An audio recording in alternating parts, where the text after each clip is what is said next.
இந்தியாவில் முதல் சிம்பனியை வாசித்தவர் இசைஞானி இளையராஜா அப்படிங்கிற ஒரு பெருமை வந்து இந்தியாவிற்கு தேரும். அதான் போறப்ப சொல்லிட்டு போனார், இந்தியாவுக்கு நான் பெருமையா, இந்தியா எனக்கு பெருமையாங்கிற மாதிரி ஒரு விஷயத்தை பேசிட்டு போயிருந்தாரு. உண்மையிலேயே அது பெரிய விஷயம். மற்ற இசையமைப்பாளர்கள் மற்றவர்கள் இந்தியாவிலிருந்து சாதனை புரிவதை காட்டிலும் இளையராஜா பண்ண சாதனைக்கும் ரெண்டு வித்தியாசம் இருக்குது. ஏன்னா இளையராஜாங்கிறவர் தமிழ்நாட்டில் கிட்டத்தட்ட ஒரு கடைக்கோடி கிராமத்தில் ஒரு ஒரு ஒரு பின்தங்கிய ஒரு கிராமத்தில் ஒரு எளிய குடும்பத்தில் இருந்து வந்து அன்னைக்கு சென்னை வர்றதே வந்து வாழ்க்கையில் ஒரு மிகப்பெரிய ஒரு சாதனை. சென்னையில் வேலை பார்க்குறதே அன்னைக்கு ஒரு மிகப்பெரிய சாதனை.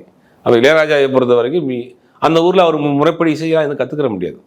பாரதிராஜா சொல்வார், ஒரு பெரிய வீட்டில் துணி காய போடுவாங்கல்ல, அந்த கம்பியில் பூட்டு இருக்கு இல்லையா, அந்த பூட்டையும் சாவியும் வைத்து இசை வாசிப்பாங்க.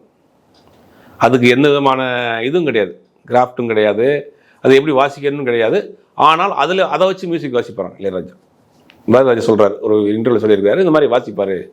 அந்த அளவுக்கு பிறவியிலே ஒரு இசை ஞானம் உள்ள ஒரு நபர்.